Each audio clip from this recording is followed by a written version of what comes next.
Hey, everybody, and welcome to Monsters Lounge. I'm Jeni. I'm Tressa. Hello, everybody. It's so nice to be back live, Tressa. Isn't it? Oh, It boy, did I is. miss this. Did I ever miss this? I wasn't sarcastic, Jenny. You don't have to be a rude person. Well, the truth of the matter is. Anyway. Anyway, you know why I missed this? Because we didn't get to do this last week Yeah, I know. because we Yes, were I on the get it. road. Oh, you were there. We were? We were on the road, and it was so much fun. What were we doing? We went to the Oregon Bigfoot Festival and Oh, beyond. that's right. That's right. Yes, that's That's right. right. The only sad part about that is that we don't have the commercial anymore. But I'm gonna miss that commercial. Me But it too. was fantastic, and we got a impromptu interview with Ronnie LeBlanc, We and that sure went did. out last week, and so that was amazing. Yeah. And hopefully he will come back so we can welcome him into the fancy lounge instead of just Yes. the The cafeteria table. plastic table, yeah. With the kids playing in the background. Uh-huh. That was weird. It's So fine. huge thanks to the organizers of the Bigfoot Fest. It was amazing. It was so well run and put together and just really cool. And Ronnie LeBlanc, obviously, Dave Schrader, who made that all happen for us, and James Shubsky, who Oh, we we had had a on great this time. show. Oh my gosh, what a fantastic person, really. Such a sweetheart. Devoted a full friggin' day to just giving us the tour of the paranormal places around the gorge. Yeah, All gorgeous, lots of hikes, too many hikes.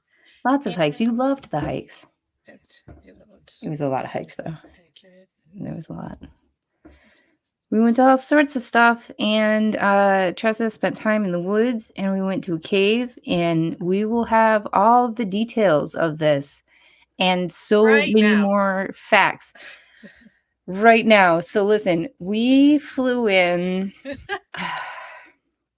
Just kidding. This morning and they were in that Jeep. Boy, that Jeep was crazy. That Jeep was so fun.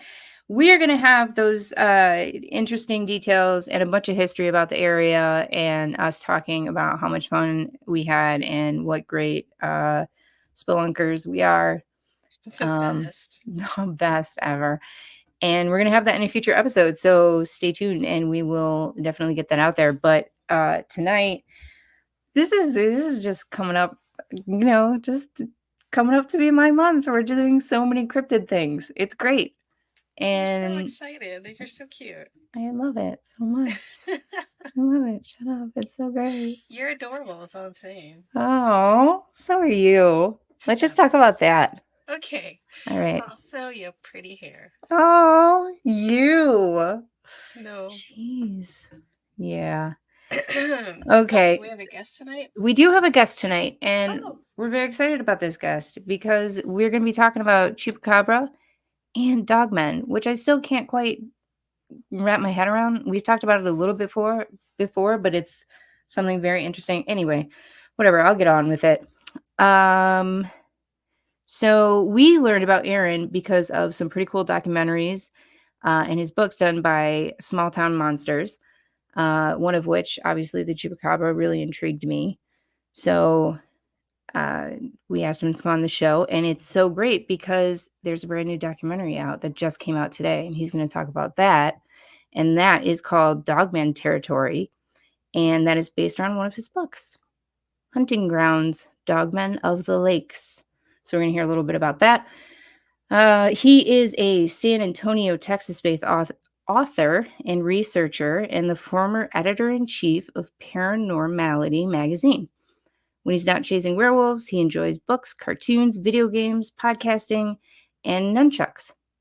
who doesn't? I mean, me, because I would smack myself very quickly in the face. Do you know That's how? why I love them. They're Oh, very entertaining to watch people use. you know what? I'm going to get some and I'm going to use them, and you're going to think it's entertaining until I knock myself out, and then it's not going to be funny anymore. It's going to be a little funny. It's going to be a little funny. He lives with his wife, Sarah, with whom he hosts the podcast, Hey Strangeness, and his son, along with way too many cats, near the Alamo. You can follow his exploits on Instagram, and we will have all of that information for you in the show notes later. So please help me welcome Aaron Deese. Hello. Thank you for having me. That was Thank you very for long. being here. Oh, sorry, Jeni. That What did you was say? my response to your thanks. Instead of saying thank you with that. Say that was a lot and I didn't get all of it, but I'm excited either way. I'm really excited to hang out with you guys. So. Are you still sure about that? Because Oh yeah. We'll find out. Oh yeah. We'll figure it How bad could get it be? there. Right? How bad could it Oh, get? is that a dare? I think that sounds like a Let's challenge. go! Maybe. Let's do it. Tuesday night. What is it? Tuesday? Let's go. Tuesday night fights. That's a thing, right? Boy, we're off to a bang. Is now. Don't even know what we're fighting about. Neither do I. I never do. All right, so Chupacabra. We're gonna start Yes. off right there. Let's do it. Listen, now I was watching this documentary and I had this wild thought because so we get this idea of this very, very supernatural sort of cryptid with glowing red eyes and like spikes and sucking the blood of goats and doing all of that stuff. Like you do. Yeah. Like one does. But then there's also, it seems to be kind of a theory that that's not really the case, that maybe it's a lost sort of canid species. So this is where the Chupacabra gets really, really confusing for people, including me. And when I first kind of got back into the paranormal as a sort of full-time hobby a couple years ago, this was something that really put a bee in my bonnet, because the name Chupacabra is Spanish for goat sucker. That is what it translates to. That name comes from Puerto Rico, which is where the initial rash of sightings took place, wherein the creature you described that has the glowing eyes and the alien appearance and the spikes and sometimes wings, depending on the story in question, that's where that comes from. Jump forward to the early 2000s, late 1990s, and we start getting these reports out of Southwest Texas about these really weird looking canine things that are, they have some hair but it's really spiky, they look mangy but they're too big, their teeth are very exaggerated. These things are actually caught on camera. They're shown on CNN. In the early days of viral internet video, these things were popping up on websites like, I don't know, I'm trying to remember old viral sites before YouTube, but that's where this kind of got started. It very much became an internet legend. And at some point, very quickly in the interim there, the name Chupacabra was taken from this very distinct Puerto Rican monster and put on this very different Texas monster. And the reason for that is that both creatures were said to predate upon and drink the blood of livestock, chickens, goats, etc. So behaviorally, that moniker kind of makes sense. Its appearance and everything else, to me, that makes no sense at all. So the alternate name Texas Terror Dog came up a few years ago. I like that better. Yeah, I do too. Yeah, I was involved in that. My friends Joss and Monique Rose over at Fright Life Paranormal came up with that. And when I was with the magazine, that was something that we talked about. Now it's not really, I don't want to say I don't care about it anymore, but it's like, okay, call it the Chupacabra if you want, because people are always going to do that. It's inseparable now. But Lauren Coleman, in an interview with National Geographic, I want to say in 2009, 10, I could be mistaken on the year, said that we kind of, I'm going to paraphrase and misquote, but kind of said we missed an opportunity with the Texas version, if you like, to maybe classify a new cryptid, because with the Texas version, we have taxidermied specimens, we have DNA analysis. We don't have that for this wild thing in Puerto Rico. So, No, that's interesting. And first of all, like Texas Terror Dogs is amazing. Like I'm seeing a whole line of merch. I'm very excited about this. Like, yeah, going down. So like when I was listening to that and listening about like this different thing that's not actually a super Chupacabra, but kind of is, it made me think about like sort of relic species, right? Like like the Tasmanian tiger. Right? Things like that. And could there possibly be just this sort of species that wasn't out? Has there been any sort of historical record of anything like that out of Texas? Like, is it we're dealing with something like that? That's an interesting question. That's actually something I ran into in my first book. There's a very nice lady named Christina Downs, who's with the Texas Folklore Society and Tarleton University in Stephenville, Texas. And she has done extensive research on this stuff. She's the head of the Texas Folklore Society. And she told me that, we started hearing the name Chupacabra in the 90s and the early 2000s. But if you talk to old timers in Texas, some of these old ranchers, farmers, they've been seeing these things for generations. This is not a new thing. And essentially what we're looking at there, excuse me, is some kind of a canine breed, a hybrid, some kind of intermixing of different species and breeds, because we know that some Texas Chupacabra, based on the DNA analysis, have coyote DNA, Mexican red wolves, and domestic dogs, all kind of intermixed in there together. Wolves aren't supposed to be in Texas. They're not supposed to be. We wiped them out a long time ago, just like we did in a lot of other parts of the world, because we determined that they were dangerous. But we've kind of seen them coming back in the last few years. There's another mixed species of canine that's been popping up around Galveston for the last couple decades, which I kind of tacitly refer to as the Galveston wolves. But they are also a mix of Mexican red wolves and domestic dogs. So with the Chupacabra, the Texas version, the Texas Terror Dog, we have a bona fide cryptid. Essentially, we have this new mix that we've never really seen before, doing these very awful things, and they look terrible. Like if you look up Texas Chupacabra taxidermy, it's awful. It's something out of a nightmare. But that's what this lady shot on her property, and that's what was taxidermied, and now you can go and see it. People like Lyle Blackburn, Ken Gerhard have written on it extensively. And if you look into the research they've done, this is some kind of a mix of canines that we did not expect, Huh. Yeah, I hadn't really realized that. Like the thing is, I mean, I remember when those photos like first started coming out, and the thing just you feel a little sad when you're looking at it, because it does not look like a healthy creature. No, what hath God wrought? Indeed. Yeah. It does not look real good. So it sounds like it's just a hybrid with mange.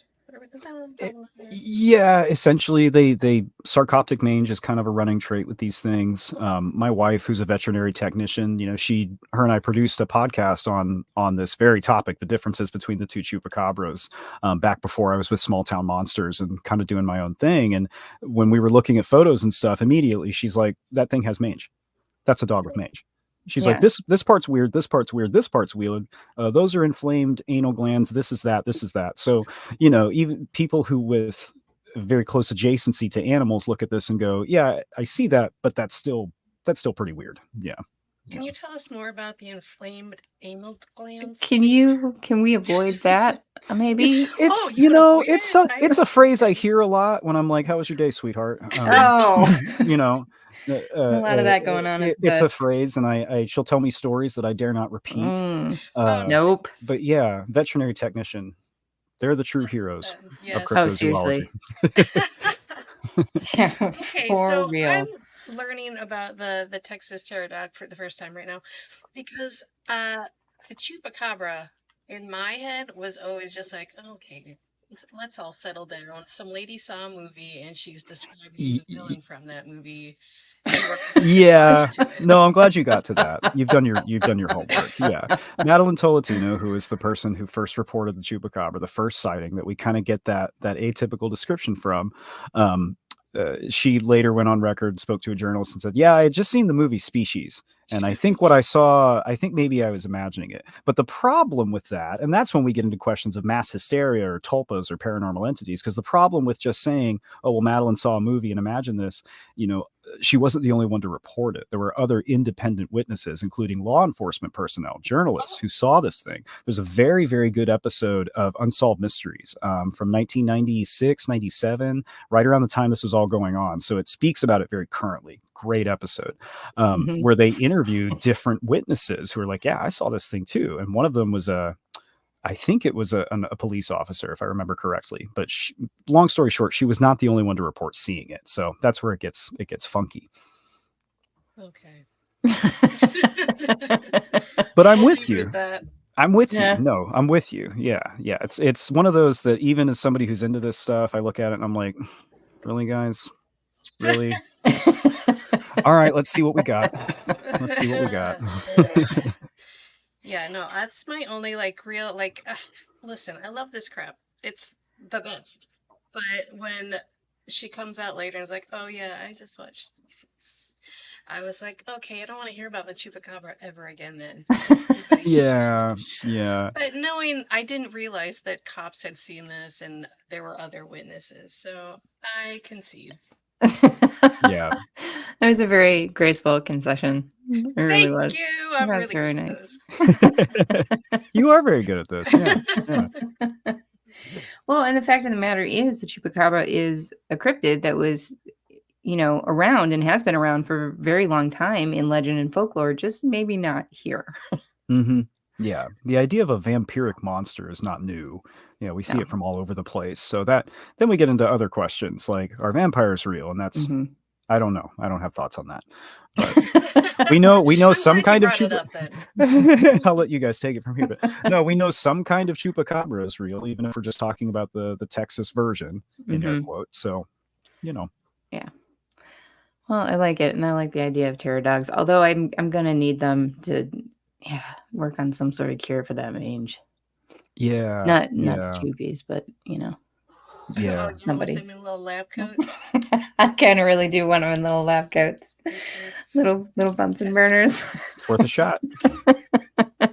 They're gonna be so good. They're gonna conquer the world. So moving on from one canine-like cryptid to another. Jeni, So, nice segue. well, thank you. I worked on that just now. I wrote it out with my Bunsen burner and my beakers. It's not that good though. I thought it was No, just it's that not. cool. It's really not. Dogmen. Yes, Dogmen. Specifically, now we hear a fair amount because of the Dogmen of Michigan, right?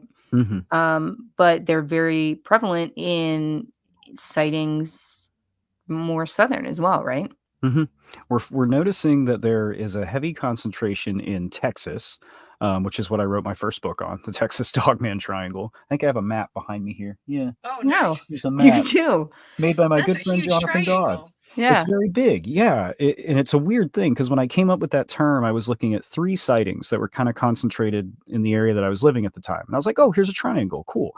And then the more I started to look into it, it's like, well, here's a huge concentration around Dallas, and here's a huge concentration around San Antonio, and here's the same situation in Houston.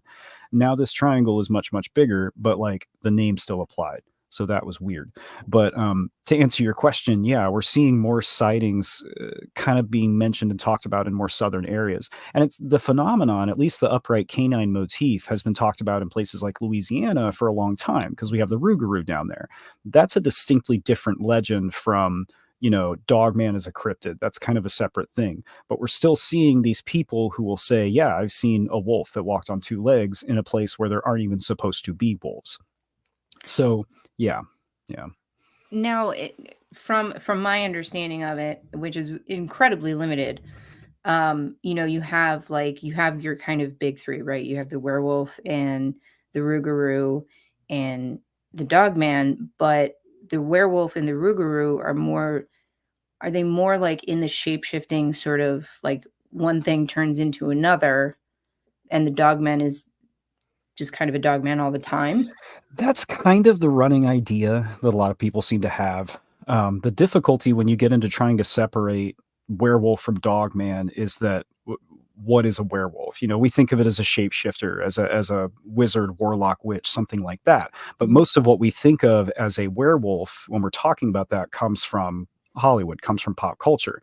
But then we go back a little further and we find out those Hollywood movies were inspired by real world legends and stories written down by people who genuinely believed that people could turn into animals. Wolves are just one. If you jump around the world, we've got jaguars in South America. We've got I think jaguars again in Asia, like they're all over the place. This idea of shape shifting, but then they intersect with this idea of an upright canine, which visually is represented as far back as ancient Mesopotamia. It pops up again in Greece. It pops up again in Norse mythology. It's all over the place. Scotland, we have the wolver over there.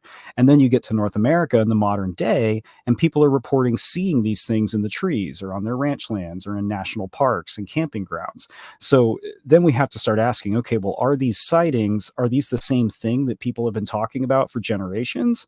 Or is this some kind of a canine offshoot that results from wolves and dogs mixing in a super specific way, like the Chupacabra? So I'm glad we started there. That And makes them walk upright on two legs. Yeah.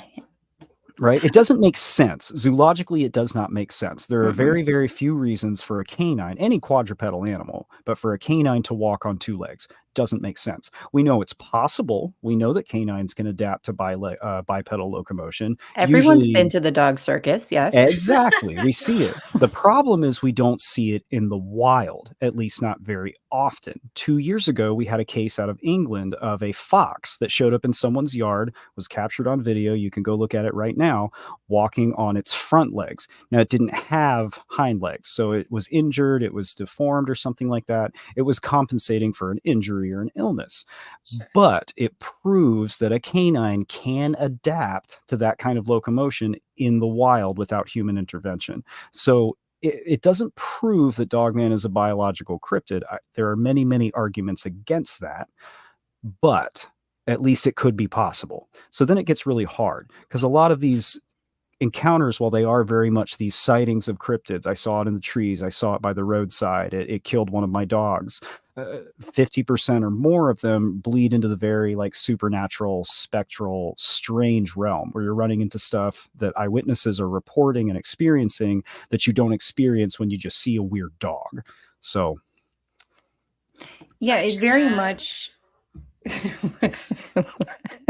What was that? I missed that. Such as what are we talking about? Weird yeah. stuff.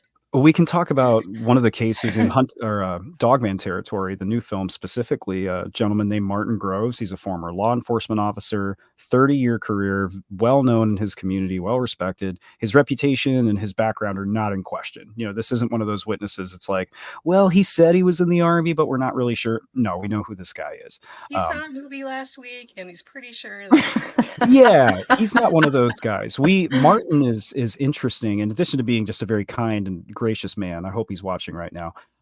He did not come forward with his story seeking attention. Heather Mosier kind of found him by looking at comments on comments on comments in a very deeply buried Reddit thread during the production of American Werewolves 1. And that was when he came forward with his story initially. And we were like, oh my God, this gentleman is a dream witness, you know, not seeking attention, has all this information, verifiable background, also a really nice guy and a pleasure to work with.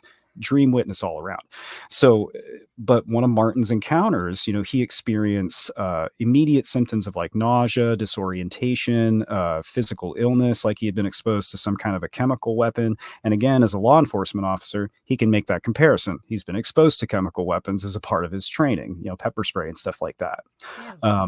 He had a second witness with him, a gentleman named Daryl Denton, who's a former politician, also very well known in his community, who experienced the exact same thing. They experienced what we sometimes hear referred to in the Bigfoot community as mind speak, you know, these impressions of certain intent, or maybe not necessarily words, but impressions or feelings. And both gentlemen experienced these overwhelming feelings of dread, anxiety, panic, disorientation. And these are seasoned hunters. These are gentlemen who know how to use firearms, who have been in dangerous situations, who have been in the woods their entire lives, you know, and they have this very visceral response that, if you think about it, it kind of equates to like an overwhelming panic attack, just at catching sight of this thing out of the side. What's interesting is they started experiencing these symptoms before they even saw this thing, before they even caught sight of it.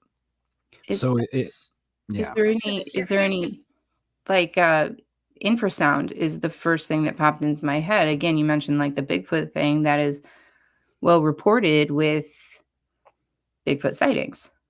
That comes up a lot. It's as conjecture, as a question. You know, of course, we don't know, but people like Jesse and Joe Doyle, who also appear in this film, my good friends over at Hellbent Holler, they have started doing experiments with detecting and picking up infrasound in some of these high strangeness areas. And we're still very early in the days where you can do that. They actually found an engineer and paid and commissioned to have this custom device built. So fun little fact about them. Oh, I like that a lot. Yeah, me too. Yeah, they're cool guys. Hellbent Holler. Yeah, they made this book possible for sure. But that's one of those things that we just don't have enough data. And that's kind of where we're at with the Dogman phenomenon in general, like we are with a lot of cryptids. But people have been talking about Bigfoot in the mainstream coming up on 100 years now. You know, we've gathered a lot of anecdotes and data, and we have a lot of ideas that we can reasonably make a scientific argument for. We've only really been talking about Dogman as a cryptid in the modern sense really since Linda Godfrey wrote her books, you know, Beast of Bray Road, and then going from there. That's we're kind of early. If Bigfoot research is in its infancy, which is what I've heard a member of the Olympic Project say, can't remember who right now, you know, Dogman research, mom and dad are on the second date. Like we're very early on. So we need more anecdotes. We need more stories. I'm sorry, that might be crass. This is a family program. Mom and dad just met. I'm sorry, there's no good way to do that. Thank you. Okay. They're courting, they're not dating.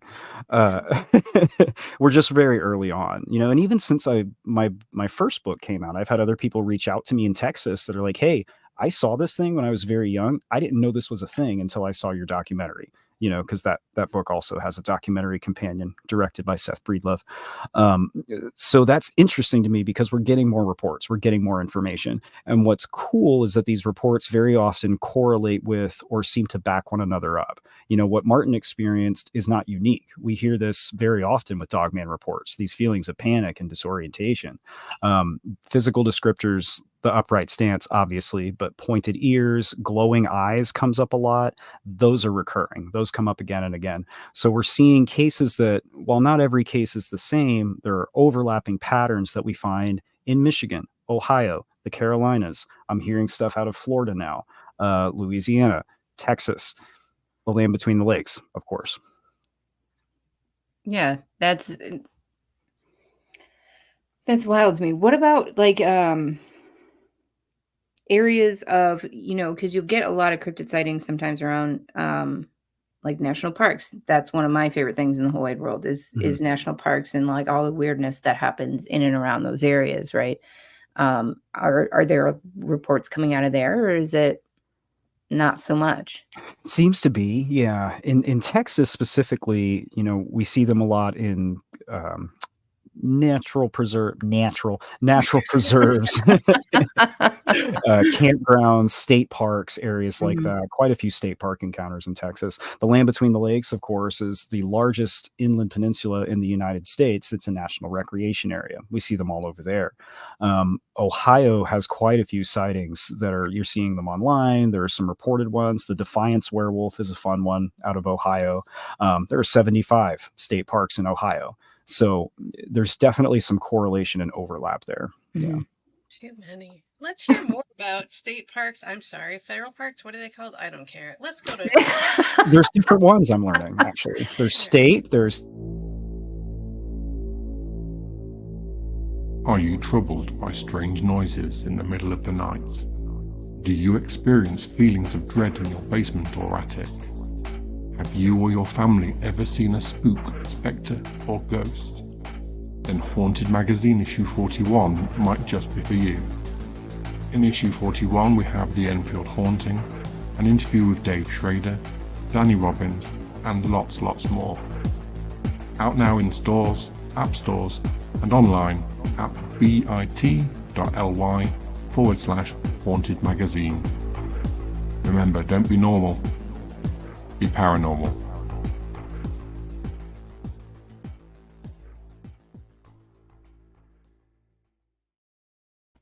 Tressa, you know very well that there are national parks, national monuments, national forests. You were in like 2 of them a week ago. No, I was not paying attention. I was just trying not to trip the whole time. I'm a clumsy lady. I don't know. A lot of opportunities for that out there. Yeah. In the wilderness. There's no handrails. But you brought your own handrail, which was weird. It was inconvenient, so I left it in the car. It was very inconvenient. I don't know why you had that. Because I'm a clumsy lady. Jesus. And we've come full circle. All right, sorry. Anyway. That ad, how rude was that ad for interrupting us? I'm so sorry. I don't know, but I might have to pick up an issue of 41 of Haunted Magazine featuring Mhm. Dave Schrader. I think It's my I've picked up favorite one every issue. single time we've seen the commercial, so Yep. I've got a lot I've of got them. so many. There you go. So many. Support print media. Yes. All right. So Dogmen in the rest of the world. What about that? That's fun too, because it is. I'm beginning to feel that it is not a distinctly American phenomenon.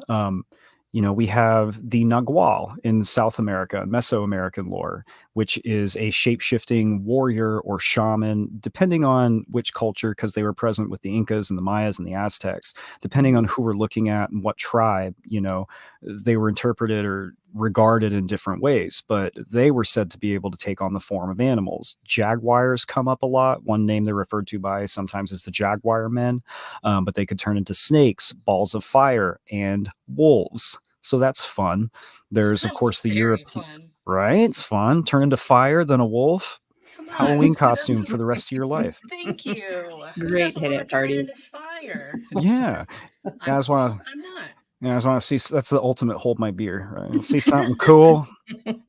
But of course, we have the European werewolf legends from the Middle Ages. We have them in Germany. We have the berserkers of Norse mythology, who we know were, human warriors that put on animal skins. But part of that putting on of those animal skins was taking on the persona of this creature and trying to embody it and become a more fearsome warrior, So again, this idea of becoming an animal has been consistent with us for a really, really, really long time. But sorry, the short answer is that it's not limited to North America. We see similar legends all over the world. I've had a couple people email me recently about reports out of Australia, modern encounters in Scotland, Wolver territory. So, yeah. Interesting. I know you're talking. Okay. Could this be at all related to, say, a word I shouldn't be saying that is involved at the ranch? She's talking about skinwalkers. Yeah, Yeah, that one. for sure. That's a part of it. And that's actually something we've covered over at Small Town Monsters here, I have it. The Skinwalkers, American werewolves too. Do you just have everything like Velcro Within to your arm's wall? reach. Sometimes. Yeah, I kind of rotate things out. I work with a limited amount of space here, so I rotate things depending on what's on my mind. But I've been This talking a is lot of fantastic. werewolves lately. So Yeah. no, We great can't film. relate. We're in a lush mansion right now. No, you guys We are. can't Velcro things. We It's just have our portraits all over the place. yeah. Well, it would sully the something in Victorian speech about the paint. Exactly. Yeah. But that's one of those questions is, are these reports, because in the land between the lakes, we're getting all these modern and mid-century reports of upright walking canines. Well, that was Native American land before European settlers showed up in the mid 1700s. What's interesting about that is that according to the Land Between the Lakes official website, there were no Native American tribes that had permanently settled in that area. It was a shared hunting ground, which I actually did not know when I came up with the name for the book. So that was a fun thing to learn. But that was one of the questions. Why didn't they settle there? And then, of course, in some tribes, we do have the Skinwalker legend, which is specific to some tribes. And I'm always really careful with that because there can be a tendency on the part of some, researchers of Anglo descent, I'm speaking for myself here, to just take something and go, well, this is just a Native American legend, and that makes it true. Okay, what tribes is it coming from? Who of Native descent is telling you this story? What's your source that's not on the internet? That's where we have to be really, really careful. But it is factual that we do have that, again, upright canine motif, that idea of taking on the form or spirit of an animal present with Native American tribes long before my white ancestors showed up here. And it was fun actually researching this book. I found out I had distant ancestors that lived in the land between the lakes back in the 1700s. So that was a cool little thing. Rude. I'm just kidding. Scream into a bucket for a couple hours, but yeah. So it's. I guess that's a cop-out way of saying I don't know. There's common visual motifs, but when we're talking about Native culture, I'm so hesitant to paint with too broad of a brush. Absolutely. Yeah.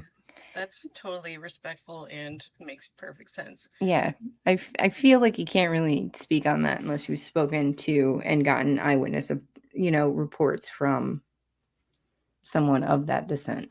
Yes, yeah, and that's part of the reason I referenced American Werewolves too a moment ago, is that we were I say we, I wasn't involved in that production, but we were able to interview several persons of Native descent who were able to speak about it on a firsthand basis. So it's a good research material. I don't make money if you watch it; it's just a good movie. So okay, well, even if you did make money, I mean, it can still be a good movie. It's still be a good movie. It's not gonna be bad. Yeah, and the commonality that just was occurring to me just in hearing your stories is that sense of dread, right? And that sort of because that's not always present when you hear about other cryptid sightings, right? There's not like a malevolence or like a danger sort of feel. Yes. Is that fairly common with the Dogmen? Because I mean, just in like you said, like movie culture, etc. Like you think about the werewolf, and you're not feeling excited about running into one, right? Yeah. So is that a common theme in your research? It very much is. And it's kind of the thing that sets these apart from being able to say, oh, well, it's just a Sasquatch sighting. It was just a Sasquatch with pointy ears, which, yeah, we don't even know exactly what Sasquatch is, never mind well enough to assume that there's a version with pointy ears. But anyway, Seems a little off. Yeah. I mean, baboons are primates, and if Sasquatch is a primate, that's a whole thing. I get it. But sorry, I shouldn't have gone down the Bigfoot road. But yeah, okay, no, I got it again. Should not have. It would be nice if you respectfully left. I apologize. I'll see myself out. No, that's really what sets these things apart, is that we do hear Bigfoot encounters that are frightening, that are intimidating. The Ape Canyon story, the rock throwing, we hear stories about them banging on windows and chasing people sometimes. We do hear those reports. But even if 50% of Bigfoot reports are like that, it's still not close to the majority that we see in Dogman encounters. And that's without having numbers in front of me. Can't do numbers because there's more coming in all the time. We just don't know yet. But even some of these roadside sightings, the sighting that kind of got me on this whole Dogman track to begin with was from someone I know and trust very personally. It's a member of my family. They appear on the phone in the Dogman Triangle documentary under an assumed name because they're not interested in putting their identity out there. But they saw one of these things, and even seeing it from a vehicle, for a few seconds, they felt like that's something I need to get away from. That's something I should not be near. And this is, again, military veteran, trained in the use of firearms, served in Afghanistan, not somebody who rattles easily, not somebody who gets shaken up over nothing. So, but yes, is the short answer. I'm rambling tonight. That is a common pattern in these sightings. Yeah. Which also kind of goes against the grain. Like, I mean, yes, running into a wild wolf in the wild, a wild wolf in the wild. That's where you run into those. No, they could come in your house. You never know. Sit and make you coffee with beakers and just kidding. Just call back. Yeah, seriously. They're not like that terrifying. It's like, oh, there's a wolf, like maybe just be careful, but they're not, you don't get that feeling of dread. At least not your average person does. You see a coyote or something like that, it's not immediate fear. So it's not like a predator sort of scenario. So the Dogman vibe seems to be even different from what you would get if it were a wolf. Exactly. Yeah. There seems to be something that supersedes the idea of just a dangerous animal, just a big animal. Because if you say, if you've ever been to the zoo and you've been to one of those gorilla enclosures where they have the 6-inch thick glass and you can walk right up to the gorilla, that's really weird. That takes a second for your brain to go, wow, this is a real gorilla, not a picture on my phone or on National Geographic. Wow. So I can understand how someone would have not just a fear response, but something that kind of plays with your perspective a little bit when you see something like this right in front of you. But what I didn't experience when I saw a gorilla at the zoo, and that's a false equivocation, I know, but people are coming away from these things saying, I'm scared to go in the woods now. And I've been going in the woods my entire life. I have nightmares. I have symptoms that are very closely resembling PTSD. That doesn't come from seeing an animal, just an animal. Yeah. We've talked to a lot of people who have seen a lot of things, and there is a certain reconciliation that they all talk about doing, having some sort of trauma response or having the perspective shift.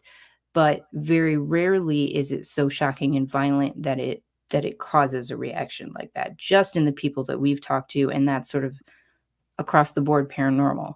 Mhm. Especially if it precedes the actual scene of Mhm. the cryptid. That's a whole nother level. That's like Mhm. if you can feel it before you see it and have no idea that you're about to see it, that's intense Yeah. and very different. Yeah, that's not just a big dog skulking around in the No. bushes. Yeah.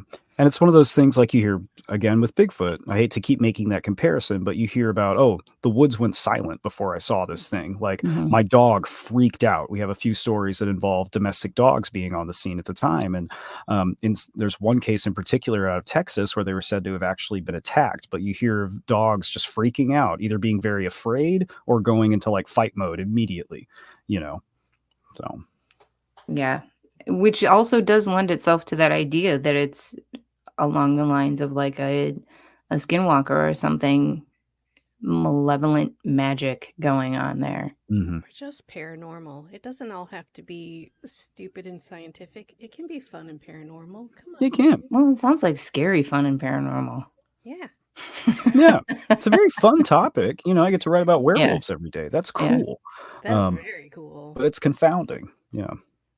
Well, and I think that there's definitely a certain allure too, right? With things that have been passed down so far through history Hmm.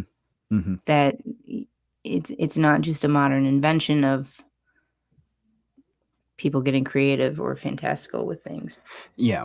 Yeah. Because that's kind of the easy dismissal of this. And that's where I was. When I first heard the term Dogman, I clicked to the next video. I went to the next podcast episode. Like I was not interested at all. Because I was like, come on, guys, Bigfoot's interesting enough. We don't need to make up werewolves. But, then I read the Beast of Bray Road by Linda Godfrey on a lark. And then I watched the Bray Road Beast, also from Small Town Monsters. This was well before I worked for them. And I was like, wow. Okay, so whether or not I believe in this thing, there are people who genuinely will sit you down and look you in the eye and go, I saw what looks like a werewolf. And then I met several of those people. And then I met several more of them. And now I'm still just, I don't know, man, writing about werewolves. It's all right. We're all friends here. You can be excited and introspective, and let's all just have fun. It's fine. Thank you. Yes. Thank you for going on this journey with me. Yeah, Tressa's great at those journeys. Ooh, I don't know. so much. I don't know. All right. So what other stories can you tell us about? Tell us about some more encounters that you have read about or taken an interest in. Yeah. There's a really interesting one I kind of touched on a second ago out of Texas, called the Vider werewolf. And there's been some chatter recently that one's been fully debunked. I'm not sure about that yet. That's questionable. But We don't need to hear about that part. yeah, Let's no, tell the just tell the story. story. That's more fun. The story, and it was reported by newspapers, and there was law enforcement on the scene. A law enforcement officer actually saw this thing, but this creature was showing up at these people's property, little town called Vider, Texas, very close to the Louisiana border, right near Beaumont, if anyone's familiar with that part of the country. But this thing was showing up. It had killed a couple of their dogs. It was scratching and leaving cut marks in the window screens outside their house. And one night, gentleman who lived there, a man named Bobby Bussinger, him and his wife Becky, he took his shotgun off the wall, stepped outside, and shot this thing. And it kept coming. It didn't stop. So then he called the police. The police showed up. That's when the law enforcement officer witnessed it. And then the newspapers were on the scene pretty much the next day. So that's a super fun story because it's kind of, again, like, oh, this could be an animal that was territorial and it was trying to run you off the land. But why didn't it die when you shot it? And that's And not the the only. cop saw it? And a cop saw it, and it's in the newspapers. The Orange Leader, I believe, was the newspaper that it was in. You can find it online if you go looking through some of those newspaper archives. And the house is still there to this day. I didn't publish the address in the book, but I was able to find it by doing some digging, and I looked it up on Google Maps, and there's the house. The tree line is exactly where the newspaper article describes it. The way the story plays out, you can very much see it happening. the way that it's described in the article, because the land just lends itself to that. So that was a fun one because it's close to home for me. It's in the newspapers. I was able to follow up on it. That's a cool one. Yeah, what was the address of that place? What is I don't your even home remember. address? I don't even remember. Do they Yeah. do you have it listed on Airbnb? Because Yeah, I don't think it is listed. Oh. It might be. pop on down there, pop on down to Texas, check this out ourselves. Yeah. I was afraid if I did that, people might like drive up and take pictures of the Yeah, house. exactly. Oh, And absolutely, That's why they it's would. hilarious for There's- me to get you to tell the address because Yeah. am I? Yeah, I have it somewhere. It's in my original notes. I don't know. Yeah, don't give it to Tessa. We'll be taking a road trip. It's Tressa, but thank you. No, I forgot the R. Give it a shot. Yeah, I guess it is. Fine, we just met. It's fine. It's fine. It's fine. Well, I could have come up with another question, but Tressa just pointed out my embarrassing little stumble over her name. So go Jeni's ahead, love you. Tressa.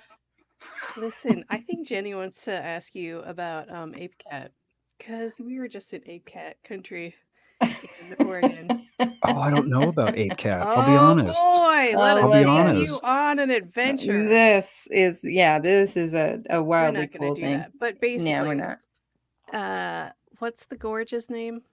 The Columbia River Columbia Gorge. Yeah, it's a Black Panther with the face of an ape.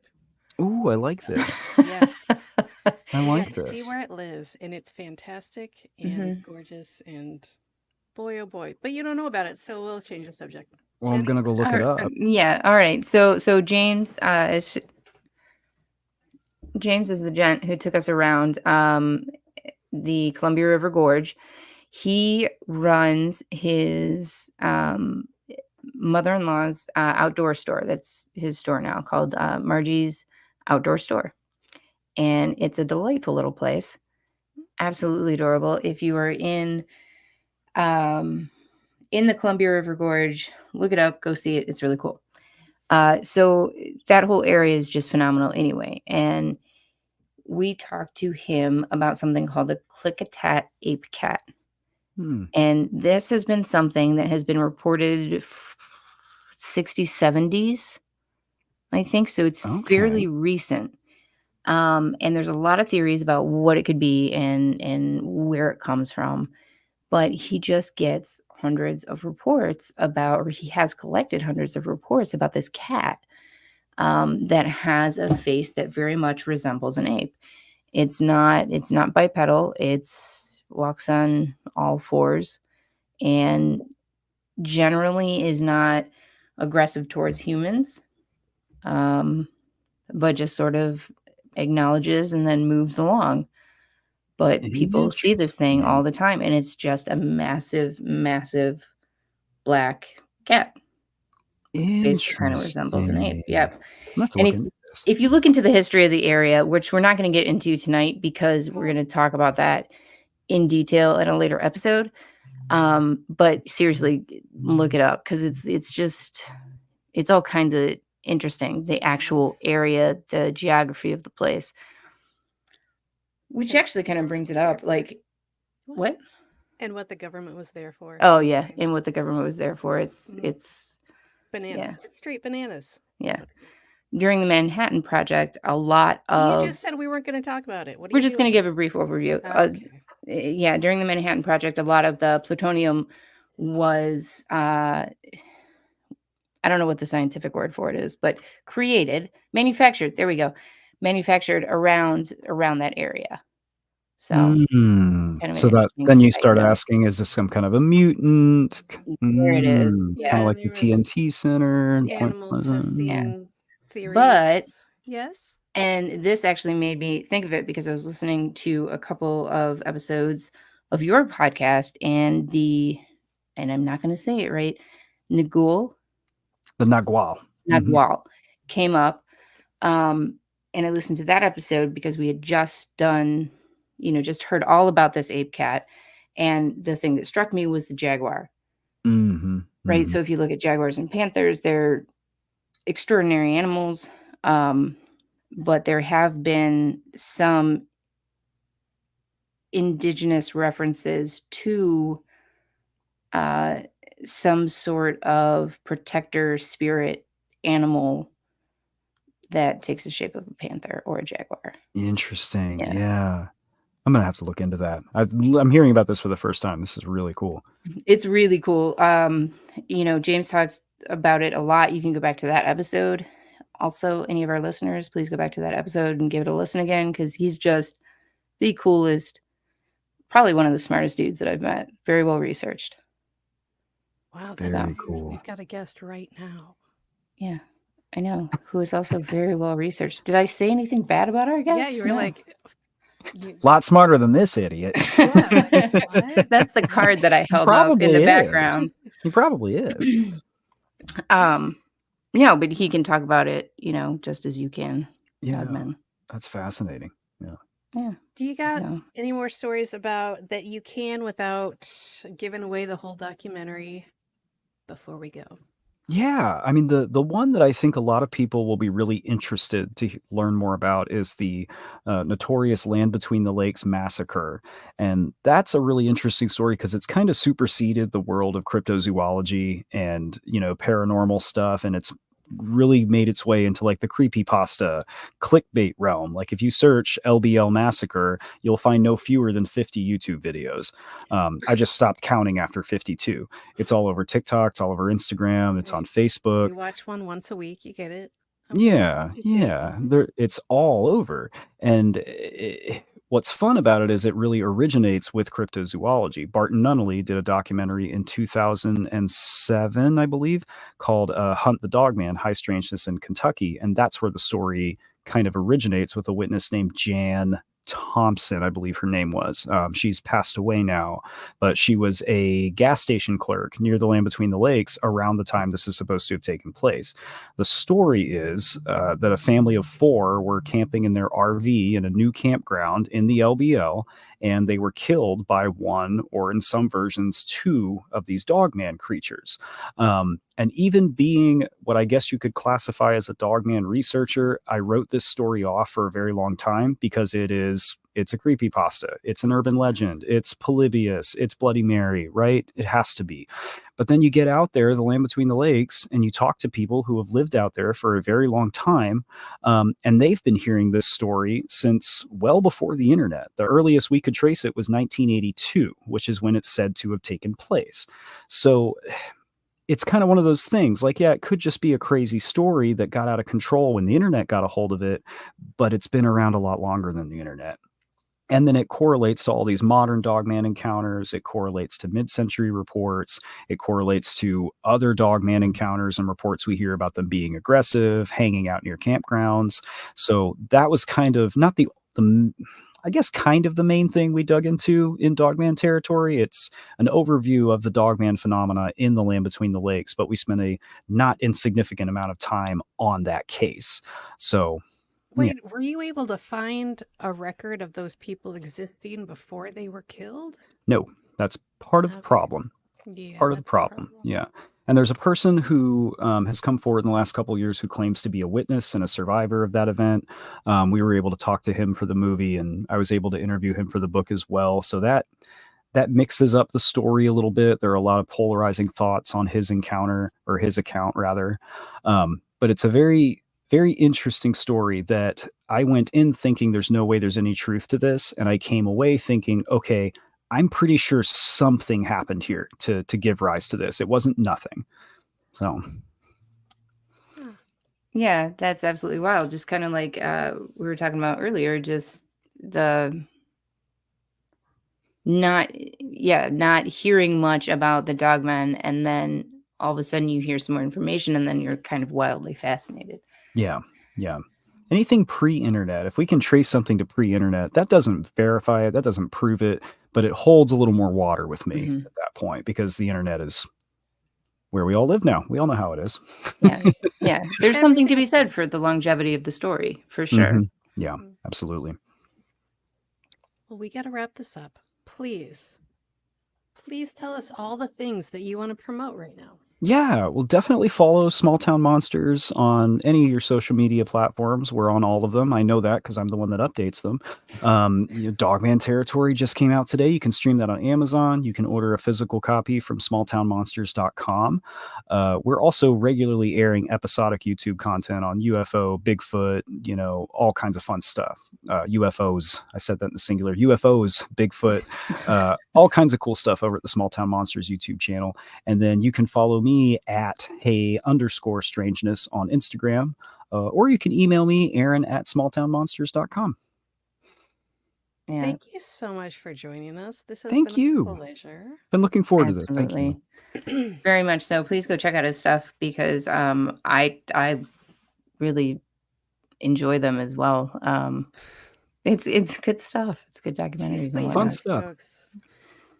Everybody else, I don't have my notes because I'm on my laptop. But rate, subscribe, and all of our stuff. We miss you and love you. Thank you for coming back. That's what I usually say, right? That's know. yes, that is Until exactly what you next say. time, shut up, Jeni. Thank you for joining us at the lounge or whatever I usually say. Goodbye. That was great. Thank you. That Shut was up. so good. Shut Nope. up.